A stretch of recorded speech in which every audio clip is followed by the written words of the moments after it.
Hi, it's Bobby Davis, CM, founder of Coder Foundry, coming to you from Studio B in Kernersville, North Carolina. Hey, Kevin, how you doing? Awesome. I'm awesome. How you doing today? Yeah, Studio A is still down, so I need to get in there and fix it. Studio A still needs some technical work. We'll be Yeah, we'll be back there soon, right? hmm Did you see? Before we talk about anything else, you see AMC yesterday / today? I know, man. So today, I'm just looking at it in a little bit, and it's like down to $45, but it was as high Oh, as $60, man. yeah. It hit 70 something. Like at one point, Oh it like wow! peaked. It's hit 62 today. Look at open, like right after Oh open, like wow! was a So bit. today, It hit. so Yeah, I looked it up yesterday, and it was like it was 60 something, but then I noticed the chart for yesterday, and it was like 70 something, and I was like, man, maybe I should have sold at that price. But guess who's got you should diamond have sold it. hands? I Guess told you. guess who's got diamond hands? This guy. Diamond. With my So hold on. Let me just be clear. My 5 shares aren't going to be make me uber rich on AMC. So I'm going to be full disclosure. I'm going to tell you what I had. I had 50 shares of AMC at $14.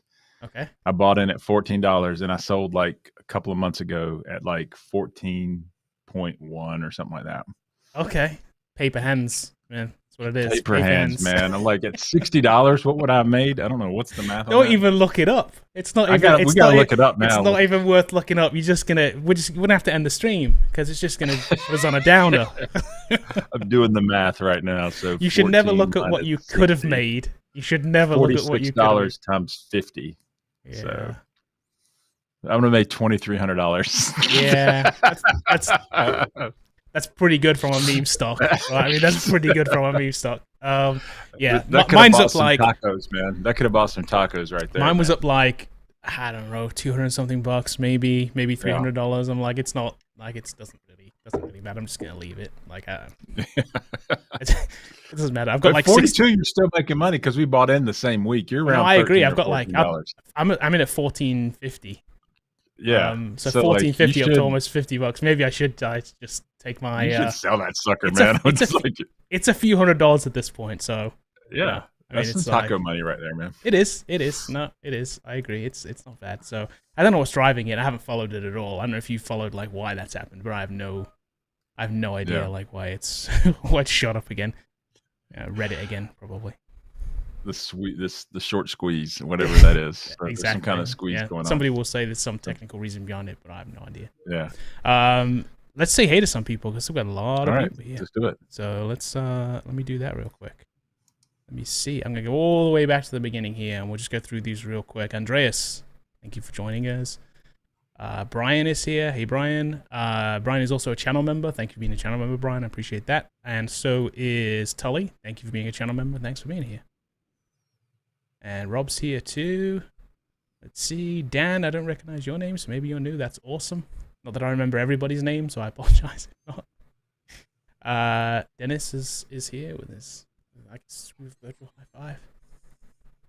Dude, look, Snoop Dogg's here, but it's not. Everybody knows is D-O-double-G. It's in the song, man. Come on. Yeah. Exactly. Let's see. Yeah, what else? What else we got? Wiz G is here. Wolfredo is here. Almost boot camp time or boot camp time, I'm gonna guess. It is. It's coming up. We did a quick Williams here too. Look, Walker's here. We did a quick Twitter Spaces yesterday for the first time, didn't we? That was fun. Yeah, we're big time. We have Twitter Spaces now. So that's it. You know, you've made it when Twitter gives you Twitter Spaces. You know. Yeah. So yeah, so we did one of those yesterday, real quick. We did an ad hoc one. I put a thing out there. A few of you joined. So thank you for hanging out with us. Sean in particular for jumping on and testing it with us. We appreciate that. Yeah. That was so we're going to do a little more of those. And then we'll just. I was on LinkedIn Live yesterday too. I was busy yesterday, so I did a LinkedIn Live thing. If you caught that, I know you were all over the place yesterday. People did. So. You did like you did like a media day yesterday. Yeah, exactly. Which is unusual for a Wednesday, right? Right, unusual for a Wednesday. You're normally on Tuesdays and Thursdays because we're here on Tuesdays and Thursdays. Yeah. So but it was kind of fun. So and then we did Twitter Spaces, and so that was kind of cool. Yeah, it's cool. It's an interesting platform. I like it. It's good because it's a little bit more it's a little bit more informal. You can just, it's more chat. And Jason came on I think too, it's one more of the instructors, accessible which than was nice. Clubhouse. It just feels easier to get in and get out. And Yep. And more people, it doesn't matter what, if you have an iOS device or not, you know, like exactly. And Alex joined us too. Tech Rally joined us, and Dennis Ivey jumped on too. And we had an interesting chat there. It was good. It was well worth doing. So we'll do more of those. So keep an eye out for those. We'll be tweeting about those, and I'll try and put them on the community page too. Whenever we do them, we'll just sort of unschedule ad hoc them. So follow us on Twitter, and we'll throw those up. Yeah. One other thing to talk about. We'll do questions as normal. Throw them in chat. I will queue them up, and we'll do a Q&A as we normally do. I'll go through them in the same You can ask me about whatever you want today. I'm feeling in a good mood, so. Okay, there you go. Whatever you want. You might not get an answer, but you can ask it. You can ask it. So yeah, we'll do that. Of course, if you super chat just like normal, that'll push to the top, and we'll do those first. Otherwise, I will go through them in the order of my choosing. One other thing to talk about then, before we do jump into that, and it is that we are likely next week. It's WWDC next week, so Worldwide Developer Conference for Apple. I know we talk about a lot of Apple stuff here. We do, don't we? Really, because I like Apple. We do when it comes up. I'm trying to boost my stock. What I'm doing. Yeah, exactly. I got to talk about it. Just got to talk about it. So it's WWDC next week. We're likely to see new hardware from them. Looks like the 14-inch and 16-inch MacBook Pros for next week, with either M1X chips or M2s. We don't quite know the naming convention yet. So M2's even past the M1, right? Yes. Yeah, it's the next generation. Trying to keep up here. Wow, that came fast, didn't it? Yeah, well, it did. Well, that's why there's potential rumor that it is an M1X chip. So historically, with the Apple mobile chips, they've had the A series chips, and then they have the AX series chips. So the AX series chips have been on the off cycle. So they've had they have an A7 chip, then they have an A7X chip, and generally it's the same architecture, but they up the cores, and that's the rumor is that this is the same chip with more cores. So it may be an M1X chip based on their own naming convention, but who knows with Apple? They throw that stuff around all the time. They have their own ways of doing things, and they'll change the naming convention. But anyway, it's going to be a faster chip, period. It won't have an M1 in it, that's for sure. Right. So. Okay. So are you saying I need to kick my MacBook Pro to the curb? Well, I watched the video the other day, right? Yeah. About I was particularly I'm interested in video editing stuff, right? So there was a guy. There is a beta version of Premiere running on the M series chips natively on Apple. It was often rendering videos faster than a fully spec'd out Intel MacBook Pro. And I'm talking about a $3,000 to $4,000 machine versus a sub $1,000 machine. This was the lowest of the low MacBook you can get with an M1. It's the one that's less than $1,000, rendering quicker than a machine that's $3,000 to $4,000 in price. That's crazy. Okay, that is crazy. That is crazy. Yeah. So apparently the performance on these things is nuts. So it's only going to get better. Right. So So that's the thing that I can't get used to. We were talking about a little bit briefly before we came on, like, how much RAM do you need with these things? Like, I know that there's limited amounts of RAM that you can get on them. Yeah. And so like with the MacBook Pro, I think I have 32 gigs of RAM on my MacBook Pro. Right. I think Rainer, the director of education, has 64 on his. Yeah. And it still doesn't feel fast enough. And so like, you're just wondering, like, the architecture, it's just a game changer in every way. It's just different. It is. Look, if I pull up, so I was looking at this right before we came on here. Look, if I pull up this, so this is the MacBook Pro, 13-inch MacBook Pro right now, and look, it only has 8 gig of I know, it seems like, that's underpowered. I don't want that thing. Right, but it's the thing is, though, this is attached to this. Like, it's on the same unit. It's on the same die. So something about that apparently just works. They've made it so that it's like when you remember the days when we were in a speed race with CPUs, right? It was who could have the highest clock rate, right? It was like they were introducing like who's going to have the first like 5 megahertz chip, and it was like where does this go? But that's not what happened. All we did was we increased the cores. We lowered the clock rate and increased the cores on the chips. And that's the same thing that's happened here. It's like when it's not just increasing the amount of RAM, it's increasing how it's used and where it actually physically accesses it. Right. So I guess they've come up with a breakthrough, and I will be shocked if AMD and Intel do not copy this kind of architecture. I will be shocked. They have if to. Don't. They have to. They have to, because also look how small it lets you make the hardware too. It unifies all of these things into one thing, because you're putting graphics, CPU, and RAM in one tiny little unit. Like that's the core of the computer. I saw a teardown of the iMac, and it's like, man, in that thing, it's just a screen with like a tiny little circuit board in it. This thing's tiny. There's barely anything in it. Crazy. It's not what you would consider what does that a computer. I'm wondering what that means for AMD and all these other guys, and like, what does it mean for gaming? Well, I guess Apple traditionally has never been a gaming platform anyway, so that still belongs to like Windows. So maybe that's not a big deal.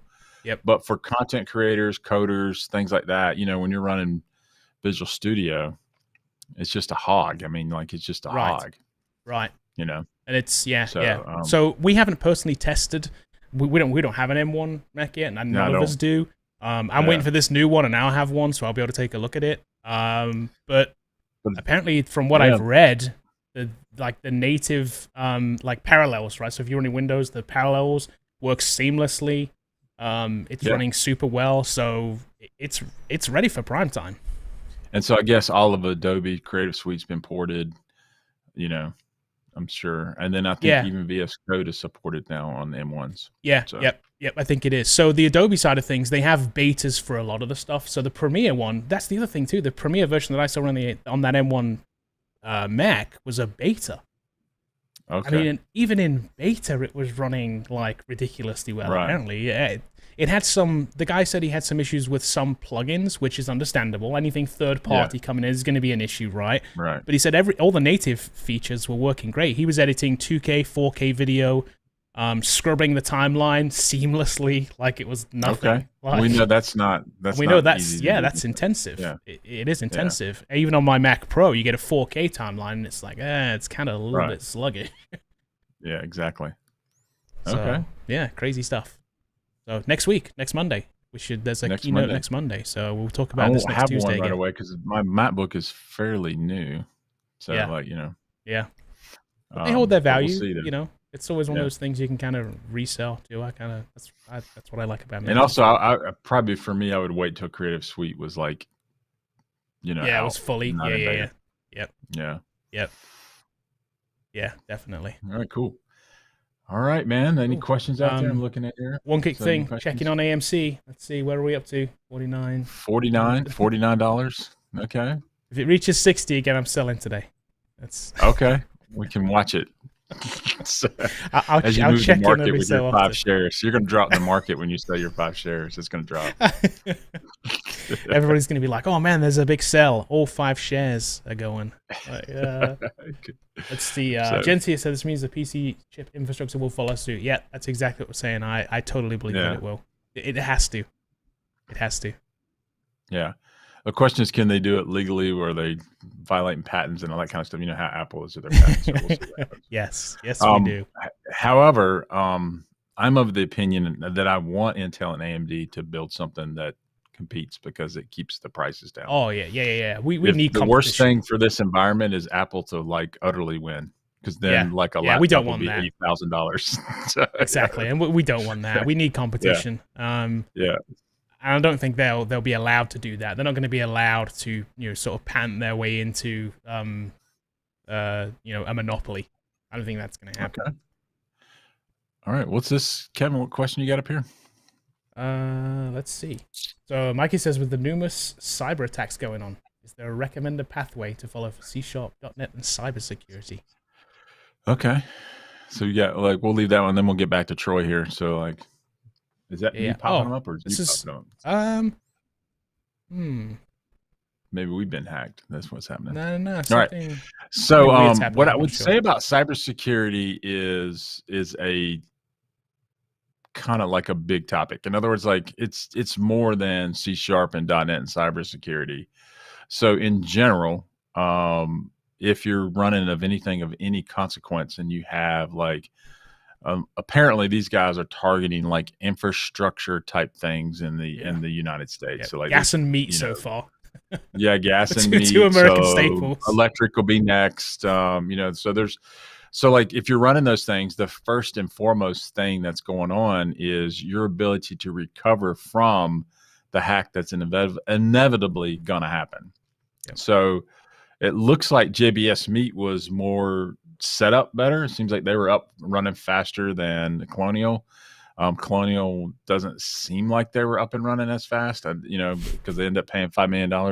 Yeah. So like, which I think I was talking to some guys the other day. Is like, it's really sad that they paid that money. Like, yeah, it is. Okay, I'm just gonna wave my American flag for a second, and I'm just like, dude, as Americans, we should have thumbed our nose at him. So that's fine. You took it down. We'll suffer, but there's no way I'm paying you, man. So, but anyway, I think that you have to have a strong backup thing going on where you have offsite backups that you can also bring online quickly. So in other words, like there are mechanisms out there. There's a lot of companies out there that solve this for you. So you don't have to necessarily get in your truck and drive around and install random tapes or something like that. You can do it. You bring it online when you have to recover from it with quickly. The second thing is constant penetration testing. Yeah. And then constant updates of all your things. It's not good enough just to air gap things and then not upgrade Windows 7, that's running your infrastructure. Right. Air gapping XP isn't going to do you any favors. Exactly. So like there's numerous things on there. And so like there's a lot of things that people need to do. And so as far as building your applications, if they get in through the front door of the application, that's one thing, but it's more sophisticated. These people hacked apparently Constant Contact. Oh, wow, really? That's for Colonial Pipeline, which then gave them email addresses, which then they turned around and found someone who had access to something and hacked that person and got in. That's how they did it, which is very creative. So you have to look at all your third-party vendors. You have to look at like how do you protect yourself from that, but ultimately it's can I recover in minutes or hours versus days or weeks, right? Those kind of things. But if you're using MVC, there's a lot of things built into the MVC platform, the web API platform, with their built-in security for authorize and authentication methods that are going on. You need to have, if you have an app, the forward-facing client safe app, you need to pay for penetration testing. You should do that. You need to look at your data, that it needs to be encrypted at rest, which means that, not only in between the endpoints, but at rest as well. So there's a lot of things that you could talk about for weeks and months on end about like how do you secure everything. So anyway, but I think you're right. I think a lot of those things it doesn't often come down to is the app secured. It comes down to some third party something or other, or some social engineering way of stealing somebody's username and password. We get 15 emails every single day, man. So you just got to learn to recognize them and not click on them. Yeah. Yeah, all the time. All the time. I just want to say, I don't think our vMix is doing some strange things. vMix Social. When I add these comments to the queue, it's adding them to the screen for some strange reason. Okay. All right. Just reset it. So I'm just trying this once more. All right. I think I might have fixed it. Nope, I didn't. It still eventually comes up, so I'm not quite sure why. So KitKat wants to know, I missed the beginning. Are Macs or Windows better for web developers? I think we teach Windows when you're going to our bootcamp. We're teaching it from the Windows perspective. I think for the most part, if you're coding in .NET or ASP.NET, you're probably going to be in a Windows platform. But I do use a Mac, and I'm running Parallels to run Windows on the Mac. What I will say this is that the Mac hardware, when I was looking at the Mac hardware versus a Surface Book, was just better. The hardware was better. And so I used Parallels to run Windows on it. And so the other thing is, if you're doing cross-platform native mobile development, you have to have a Mac somewhere in your pipeline. Right. Either that's sitting on your desk for your build box, or it's your actual MacBook.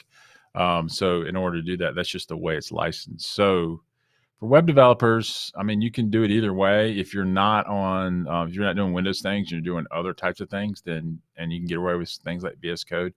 That runs exceptionally well on a Mac. So I think right now it's getting to be where what do you like, and then what do you want to work in? What hardware do you want to work I on? think it's one of those things. Yeah, I think there's two distinct things here. There's a hardware side and then there's a software side. So we like Mac hardware running, obviously, Mac OS, but then also running Windows as well. And you literally get the best of both. Because what you have to remember is you can't do it the other way, technically. You can make one of those weird Apple boxes that's an illegal kind of box and run Mac OS on a PC, but it's not actually supported. Right. So you can only do it one way. So if you get a Mac, you can run both Windows and Mac OS. If you buy a PC, you can technically only run Windows. Right. Exactly. And I think, but let's say this. Let's say you're a web developer and you want to rock some Destiny on the weekend on the same machine. Well, you're going to pick a Windows box. Right. So that's kind of what it is. Or you can be like Kevin, where you have a Mac and then you also have a gaming box on Windows. So you can do right. both. You can run both. But then you have to have both. Yeah, which I have both too. I'm just picking on you. Right. I have a gaming machine. You could do one of those cloud gaming things that I haven't yet played with. Although I don't think that's ever going to work for me. Like I don't know if it's. I think the lag would be too much. Yeah. So. Yeah. No, I think it's impressive. It's cool. Yeah. I mean, it's kind of neat if you could do it on the run or something like that. If you just had to get in a good Destiny Crucible match real quick, you're in the hotel or something, you might could do it on the hotel Wi-Fi, but it'd probably be really slow. Yeah, so. When I tried it was. So I don't know if it's any better now, but this was fairly recently. Yeah. So yeah. Okay. So I can't queue comments up, so I'm just gonna have to go through them. So if I miss your question, I do apologize. I'm gonna go through as many as I can. So Troy says learning web API, iRepository, entities, and DTO seems kind of complicated. Is this how most companies develop modern .NET applications, server-side or API? So we're using you won't see iRepository everywhere. So not a lot of you won't see, but I think repository patterns are something to know. So, but web API for sure. We're building web API on the back end. And the reason it seems complicated, maybe because it's new, but it is how we develop modern .NET applications. So there is more to it because we're trying to do more complicated things. So we're not building typically, a marketing site in web API. Typically, our web APIs are doing complex things. So things like security, code reuse, all those kind of things is the way to go. I would also add in dependency injection if you're on .NET 5 is a must to know how that works. That's just how it's built. So inversion of controllers, and then using entity framework to get to objects and communicate to the database is kind of required. So at CoderFounder, we do what's necessary, not necessarily what's easy. So I'm not saying that this stuff is easy. I just know that it's in use. And because it's in use and because it's not complex just to be complex, it's complex because, some of the problems you're trying to solve is complex. So. Interesting. Yeah. It's a good question, Troy. Good luck. Okay, Eric, don't regret your XPS purchase. If you bought a that Dell XPS 13, you bought the best Windows machine you can buy. I'll just tell you that. Yeah, that was pretty good. I mean, I did a lot of research into those machines. They're pretty good. So I was looking at a lot of Windows machines. There was another IBM machine that was pretty good. I just wasn't a fan of IBM hardware in general. Yep. I had bad taste with the little touchpad thing way back in the day. It's not fair, but but it is what it is. It is what it is. So my problem with the XPS was that the 13-inch got the latest chips. The 15-inch, if you go and try and buy them, they didn't have the latest chips. They were a generation older.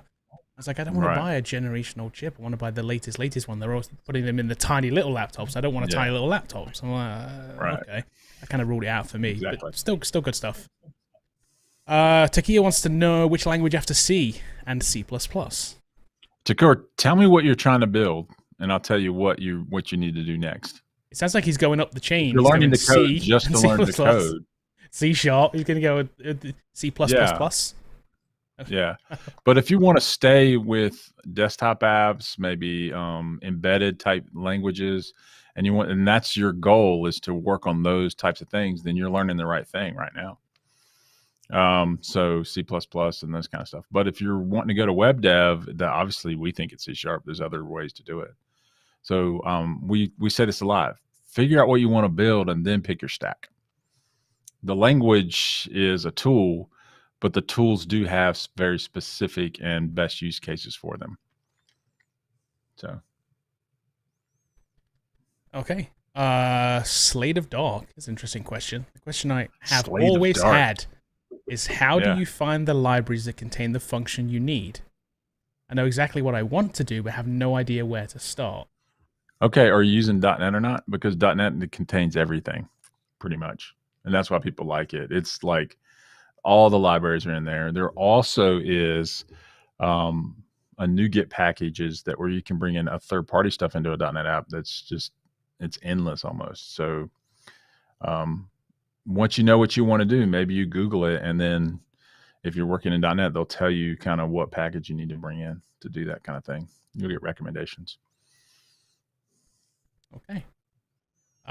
Zero Devs Z wants to know, is Luau language easy? I'm guessing, is it easy to I don't learn? know. I haven't really messed with it that much, so I don't know.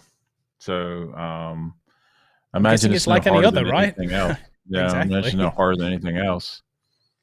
So yeah. Oh, here we go. Interesting. This is, I'm not sure we've had this question before. This is kind of an interesting take. So they want to know, not sure if you guys have had the answer, and I don't think we have. But any advice to a programmer who in general is very slow and finds the work boring? Wow, I'm afraid to answer this like my first thought. Answer it. No, answer it, because I think your first thought is right.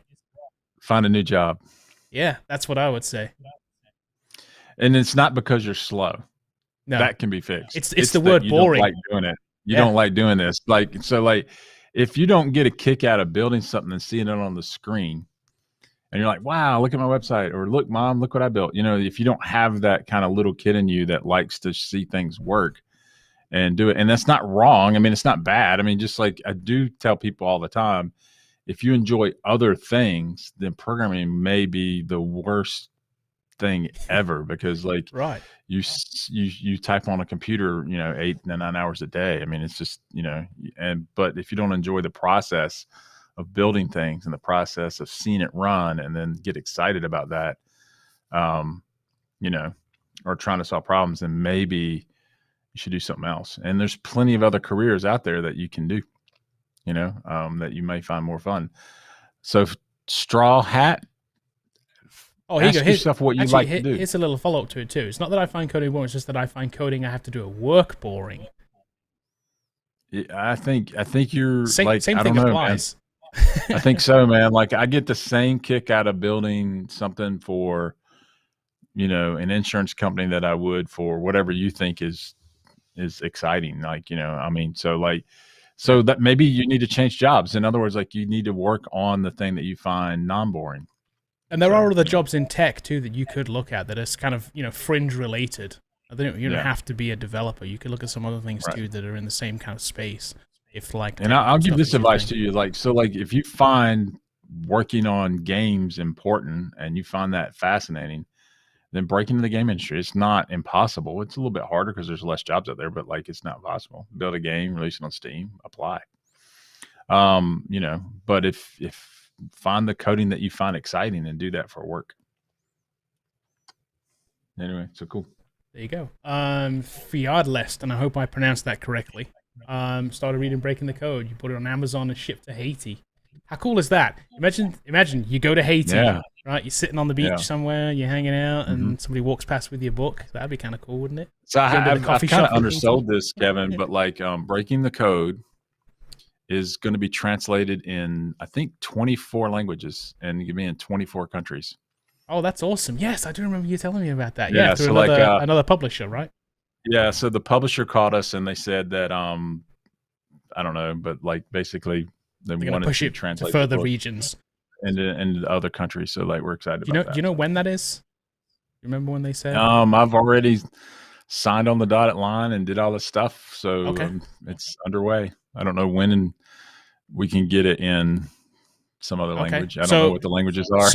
Right. So if you looked before for the book and couldn't get it in your country, check again because it may be coming up. It's going to be in most of them around the world. So that's awesome. Anyway, it's kind of cool. Yeah, that's cool. Adrian Gonzalez, so speaking gamer, you're ready for Battlefield reveal. I am. Okay. I'm a I don't play Battlefield guy. I play Battlefield a lot. I'm not like crazy about it, but like I do look at all the releases of the big ones and see kind of what's going on. I've played Battlefield since the original, like I'm talking OG 1942 mod Battlefield on a PC. I played Battlefield 2. I played Battlefield Vietnam competitively. Like I played that a lot. Like it was fun. So I'm a Battlefield guy. So I'm super excited for the next Battlefield for sure. Cool. He also has a follow-up question. Thoughts on EF versus Dapper? So I've used both. I think EF is built in, and I typically I'm always leaning towards EF anyway. But Dapper's cool. I mean, there's some definite benefits to using Dapper. It's lighter weight. It's more SQL centric. But typically, when you start looking at learning and you see all the examples and everything's going to be in EF. So I think you pick up EF first, and then you can, if you get on a project, learn Dapper second. But if you're starting your own thing and you're doing your own work, you can pick Dapper. I think neither one's going to let you down per se, or one's better than the other per se. It's just that EF is kind of in the .NET built in. It's the Microsoft thing. So. Okay, WizG wants to know, we're going to cover some form of security.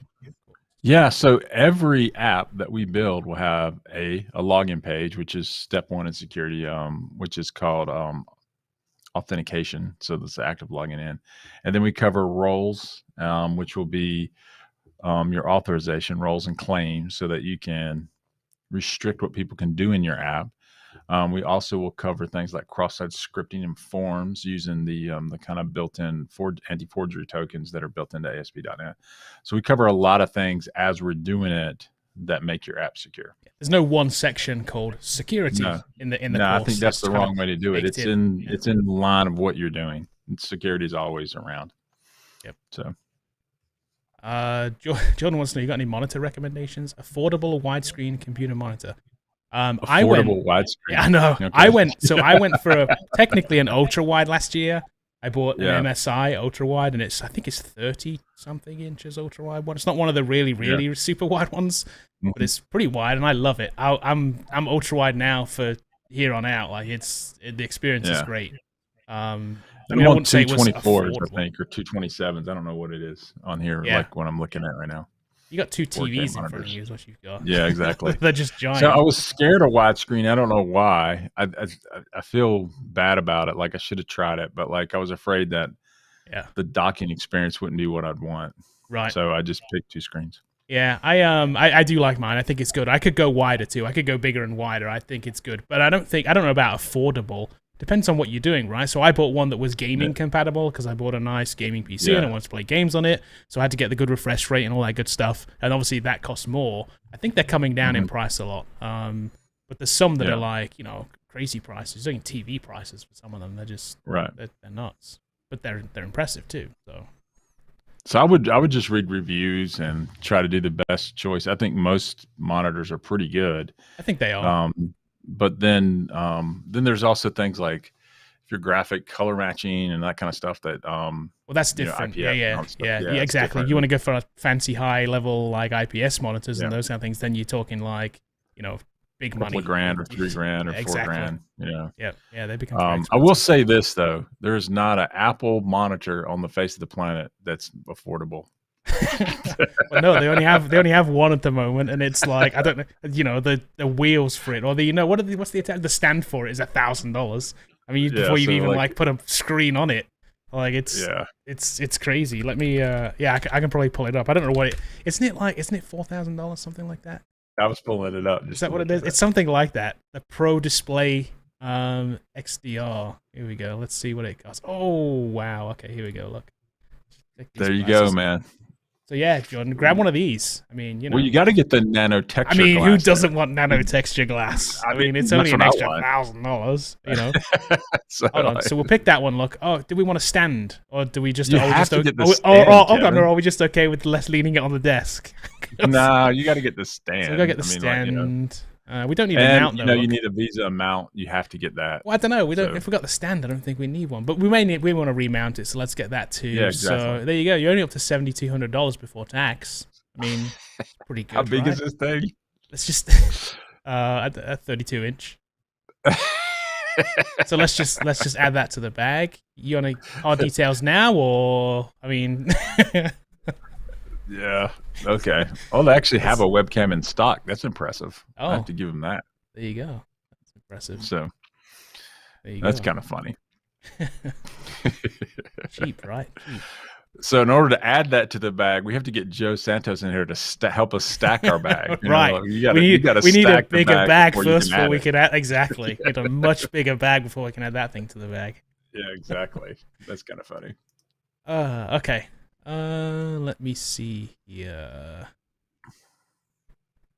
It's kind of weird for me to go through these comments today because it's a little bit different, but it's okay. Yeah. Oh, here you go. This is actually an interesting point from Jens. We've definitely seen this and talked about this before.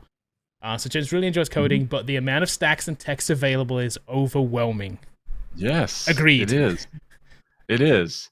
So Jen, I've said it a couple times this morning, but like to pare that down, I enjoy coding, but you need to say, I enjoy coding.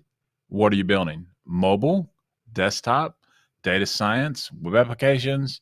And then once you figure out what you really like to build or what you want to build, then the amount of stacks reduces a lot.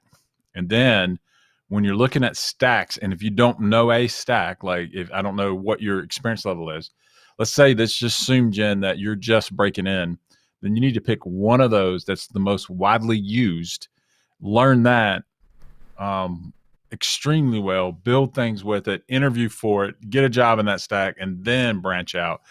I see a lot of people making the mistake of learning, 8 or 9 different things before they break in. Just learn one thing. Yeah. So, and then we think that's ASP.NET and C# for web. But it could be, MERN stack for web if you want to do something like Mongo, React, and Node. I don't think that's as in demand as ASP.NET, but hey, you can find a job in it. You can do it. So if that's what you want to do, stay with it. If you're going to do Python and you're like, hey, I'm really into Python, then you should be really, really, really, really, really looking into data science. That's where you need to be. It's not that you can't build other stuff with it. It's just that it's not used as much if you're just trying to break in. Now, hey, if you're already established, dude, you can build Python with Django and all that kind of stuff. I mean, you can do it. You can do it on your own and you can find jobs in it.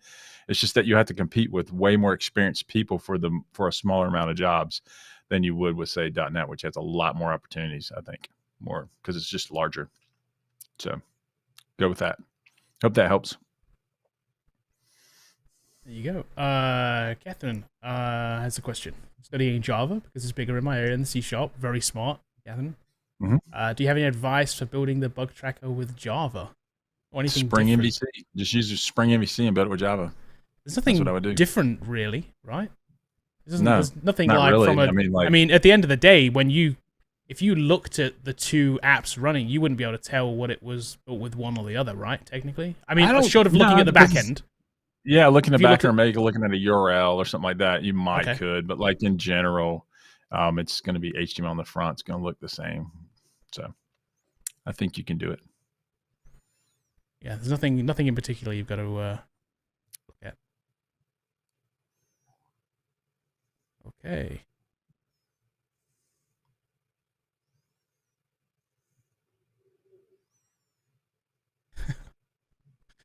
Oh, that's quite funny. I love Europe and North America. Working for a multi-million-dollar company, and all my co-workers hate me as I'm self-taught, and they are jealous that they had to go to college, but I did it without college. I enjoy burning them daily. Okay, that's great. That's funny. He loves Europe and North America. They have probably crushing debt, and you don't. That's what ends up being the big difference. Well, I guess depending on where you are in the world, maybe not. It's not all like the US. Well, stay committed to your craft, and ultimately everyone's self-taught after they've been in the industry for 5 years because you have to learn something new to stay relevant. So like, I think everyone's pretty much self-taught when it comes down to it. How you get there is up to you, whichever you feel is the best route, whether that's college, boot camp, community college, free code camp, whatever you do, just get there and stay committed to your craft. And I think you'll do fine. But you can get a little friendly dig in if you want to. Just be friendly. Yeah, exactly. Yeah. Jordan's point, you can pay somebody to hold the monitor for that money. You can. We don't know what part of the world you're in there, Jordan, but you know what? I like that idea, Jordan. This is what you should do. Instead of spending $7,000 on the monitor, this is a good idea. Buy a cheap monitor and then give the rest of the money to somebody to hold it for you. I do like that. That's a good idea. Yeah. You can start a thing there. I like it. But can they hold it steady for 8 hours? That's the problem, man. You're like, hey, man. You're right. After about 6 hours, it gets a little bit shaky. You're like, you got to sub somebody in. Yeah, exactly. Strelock says, what's up? Learning Python. Do they pay well in Python jobs? I think everything in coding kind of pays well. Depends on where you're located and your city and your town and what you're doing. So it depends on what you're doing with Python. Do they pay well? Right. I don't know. What are you building? It goes back to what you said before. Exactly. Yeah. Like, what are you doing? I'm telling you right now, if you can listen to me, if you're learning Python, you should be looking into all of the data science libraries that you can learn and learn how to do that. That's where the money's at in Python. Okay. And I also would say this, I would yeah, just said it's all about the bag. Pretty cool, dude. Yes. Yep. I can say this with all sincerity. Me and Joe are actually we're more than acquaintances. We're kind of friendly. So like we do talk on the phone. We have each other's cell phones. So like he's a really good dude. I really like his whole attitude towards stacking the bag, which as the kids say, it's just about getting a job, making this profitable, making a living. And that's what I'm about too. I just don't say it as cool as Joe does. Like, I think you should pursue getting a paycheck. I do think coding is the economic mobilizer of our time. I really, really think that if you think you can do this, you should try to pursue it, see if you can break in. Yep. Having said that, kid, we've got a development quiz, Kevin. You tweeted it out today. So if you were wondering, wondering like, hey, can I really code? Can I really do this? We have given our developer quiz out almost 18,000 times now. It's like 17,500. We can track based on the score how successful people were in our bootcamp, which we think it is an absolute predictor if you walk around with the right way of thinking to be a coder or not.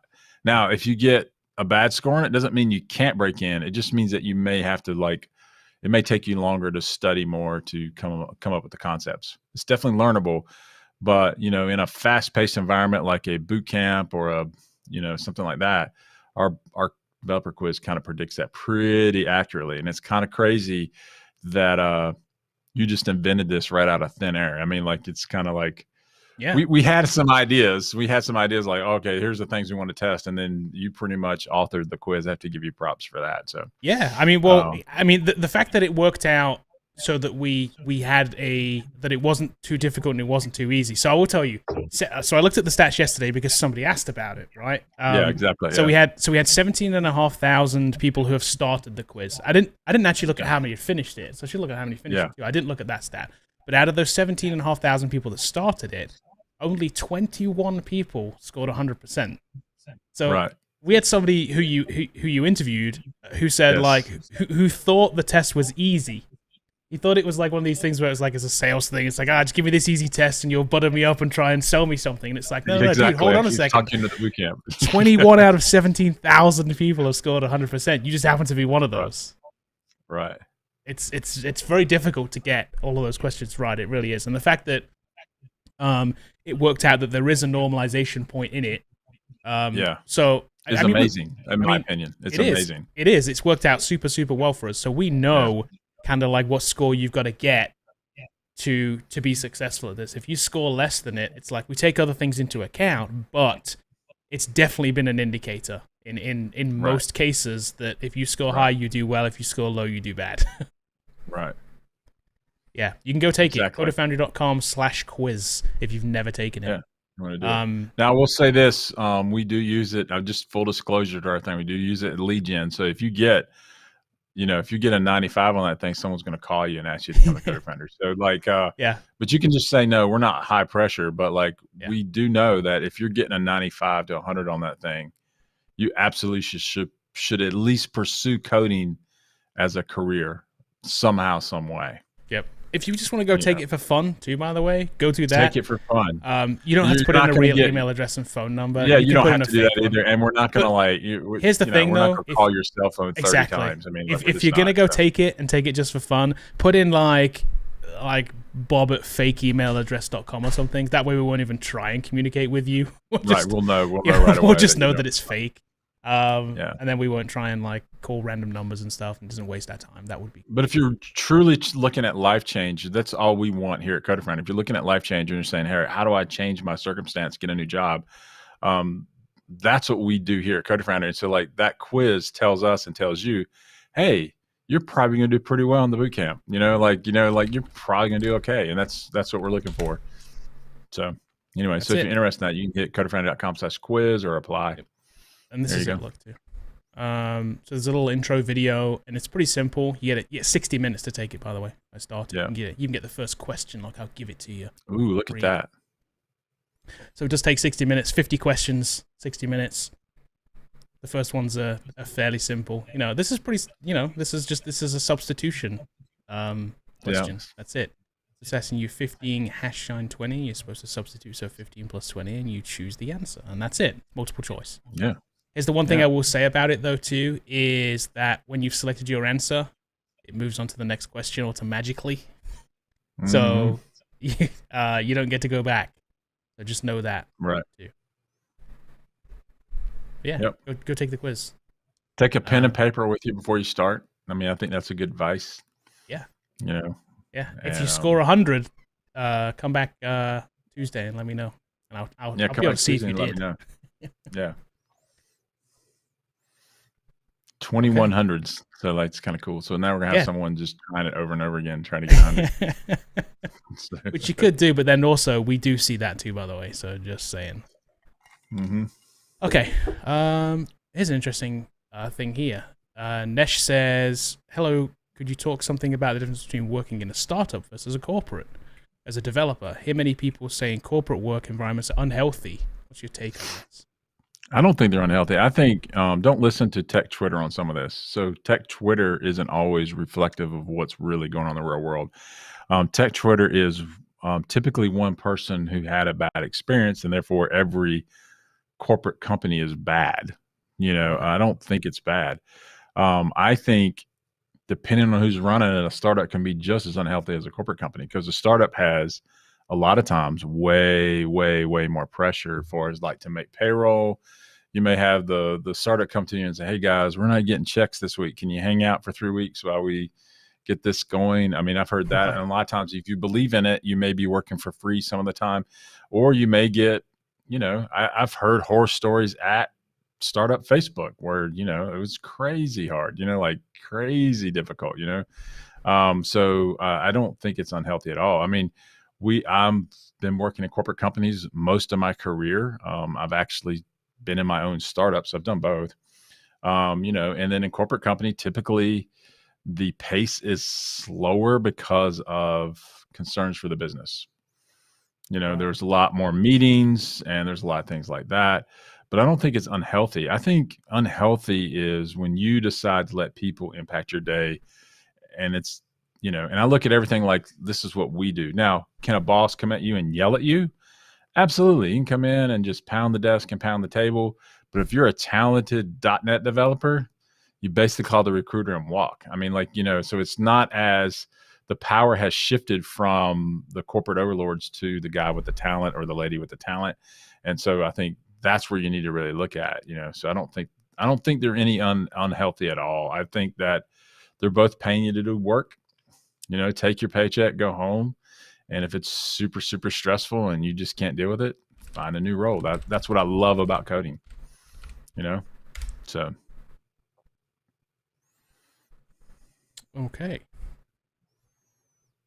Aviv wants to know tips when to use Java or Node.js as backend. I think that I have to pick one or the other. So I would pick Java over Node every single time. That's just me though. Yeah, if you knew both, That's I'm what I not sure would do. there's a real like use case for saying like I would use this over this, right? Until you reach a certain point of scale or Yeah. something, or maybe there's things that Yeah, you I think yeah, you can have problems in Node, but like for the most part, a lot of projects never hit those problems, and so right, you never see them. right, But like you can also create a Java backend that doesn't perform well as well because of bad coding or whatever. So like there's a lot of things to it. It's just not like pure performance when people run like teraflops to either one. That doesn't usually those aren't super real world. Usually a right. database is a problem or bad SQL's a problem, things like that. So I would say this tips when to use Java or Node.js. And I would ask, which one do you know? Use the one you know. So, I mean, like that's typically going to be better at what you're going to do. You're going to have a better result at the end when you know one over the other. So, but if you're trying to experiment and you want to learn something new, then yeah, you pick the one you don't know because that's what you want to learn how to do. I do think Node.js may be more in demand than say pure Java. I could be wrong about that, but but C# to me on the back end is superior over both. I think it depends on your That's market what I again, would do. doesn't it? It's one of those things. Yeah. Okay. Porfirio says pursuing to be self-taught developer. Currently feel Yeah. comfortable with HTML, CSS. Currently learning JavaScript. Any recommendations or advice? So learning JavaScript, that's great. And so now you need to start building some JavaScript type projects, some front end projects. And then after that, I think you're going to have to learn. I would pursue full stack after that and figure out what full stack you want to use. So like that could be a MERN stack. It could be C#, ASP, Web API. There could be a lot of things that you want to do. But like, I do think knowing how full stack works and communicating database is the next step after learning JavaScript. So, but you'll build a little small project first. Build a to-do list. Build a mortgage calculator. Something like that with your JavaScript skills. Build an actual app that does something. Okay, here's an interesting question. So Rick wants to be a web developer for the company he works at. They use the .NET framework. Any tips on what questions to ask them about? Excited for the self-paced course to start. This is interesting. So you want to pivot Find out what into they're a building, developer role. what they're using. Hey, what version of .NET are you on? Are you building websites? You building desktop? What are you doing? And ask them. I would love to work here. So as a developer, so tell me what you would look for in me. So and then go to the self-paced course when it starts, build out those projects, and then show it to them when you're done. Yeah. See if you can build out those projects and show it to them, you already got your foot in the door. You're already on payroll. Yeah. You're in the system already. You Right. just need to try and switch Yeah. internally. Yeah, exactly. And that's usually easier to do sometimes than you might think. I think that's a good route for breaking in. Yeah, for sure. Definitely. Yep. Okay.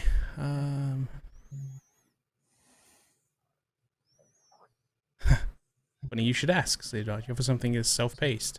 My company will pay for it for me. I can't stop being fascinated with C# because everything I want to do is the .NET stack. You can go right here. Yep, and it's coming soon this summer. You can pre-buy it now for $229 with a 1 year's access that will grandfather in at $229, so really $229 every year that it renews. Post-launch, we're going to push to $99 a month, so it's still a fantastic deal pre-launch, and we're launching it soon. Soon. That's not an official endorsement of a date, just before everybody asks. Soon. William Harvey got over 80% in the test. I'm going to call it a quiz instead of a test, but yes. Awesome. Okay, great. Good score. That's a good score. Anything over 80, we consider a good score. So that's good. Yep. Alex is here late. He missed everything. So, Tech Rally, we talked about the Mac hardware. We talked about the price of AMC. Which actually, let's have a check-in on AMC. Look, let's check in on AMC Tech Rally. What are we up to? Oh, we're down. Man, Kevin, you just sell that stock, baby. I'm so diamond hands till 60 again. Diamond hands. And then we talked about the state of Apple monitors and how they're overpriced. So. Well, or appropriately priced, depending on what you get. I don't know. Who knows? $7,000, man. Yeah, but we don't own nano. One. Maybe what was that? Nano texture. I want some nano texture. All my monitors have nano texture on it. Yeah, it's only an extra $1,000 for nano texture. Yeah. I've not heard of that term before. I need to go and see what nano texture is because. Yeah. Is it just a coating on the screen? Because that's what it sounds like. Small. Yeah, exactly. They just named it. They branded it. So. Unlike our friends at Microsoft, Apple's really good at branding things. They're really, really good at naming things. They are. They can. Yeah, exactly right. Yeah, they can release something that's mundane and boring, but they'll put a damn good brand on it. Like M1 chip. That sounds amazing. That sounds cool. What would Microsoft's chip be called? It would have it would be really long and named after an island in Hawaii that you've never heard of. That's kind of what it would be. It would be. You're right. They do terrible. They do so bad. Yeah. And yeah, that's funny, Alex. I agree. I'm totally with you. Hey, if people are buying them with those prices, and my stock keeps going up, I'm totally good with that.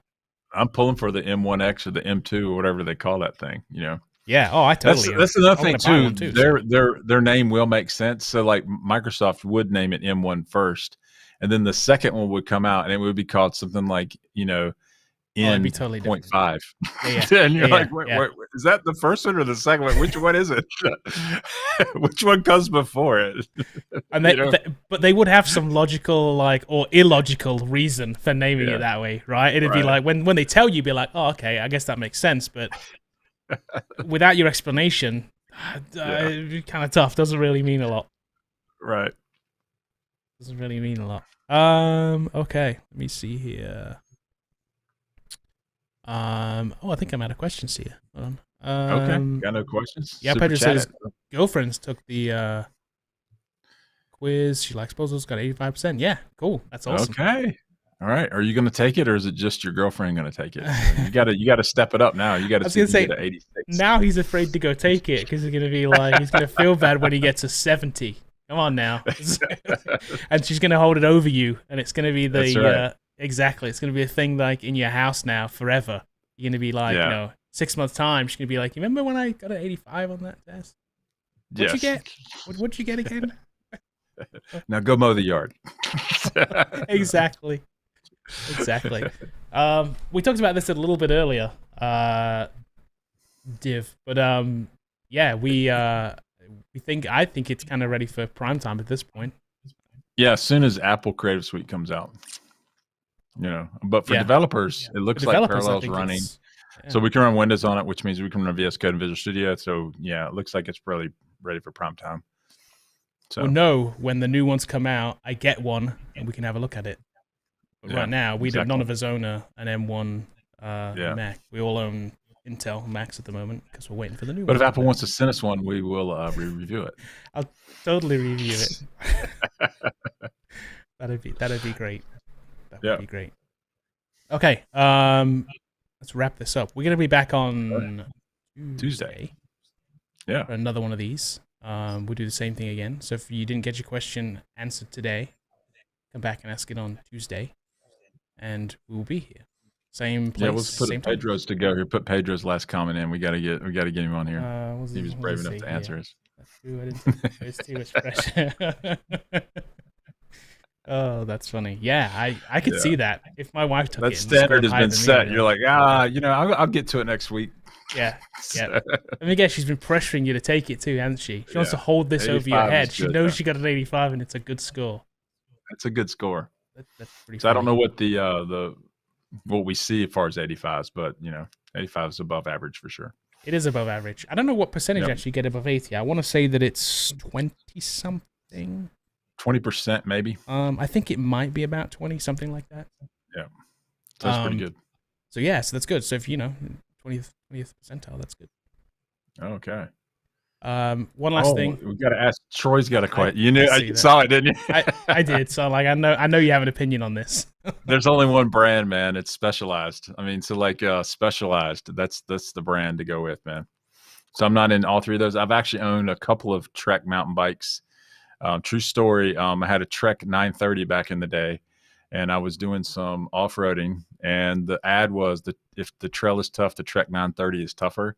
Okay. And I had a brand new red mountain bike. I went down an embankment, and it bent the frame, threw me for 30 feet. I had to carry the bike out for 5 miles. I took it back to the bike shop, and I said the trail was tougher. And he gave me my money back. Wow. I had it for one day, and for it was the first time I rode it, and it just wow. hit like there was an embankment that was like this, almost a straight vertical, and when it hit, the frame just collapsed. Wow. Almost broke my arm when it threw me forever. I mean, like, I just felt like I was flying through the air forever. And so, like, so out of those three choices, Troy, yeah. So now, Troy, I have a specialized road bike and a specialized cross bike. I ride cross bike more than a mountain bike now, just because I like that better. But that's what I do. But if I bought a mountain bike today, I would probably buy Specialized. And if I wasn't going to buy Specialized, I would look at Cannondale. That's what I would do. But those other three brands are all good too, man. It's not like Trek sucks. I mean, they don't suck. Well, you just had a bad experience, so it's one of those things. Once you've had that bad experience, you're never going to go back to it, No, but like, it's not that they don't suck. I mean, they're really good. All those brands are good. So, but Specialized. Okay, we'll be back on Tuesday. All right, Troy. See you later. Keep coding, guys. See you guys later.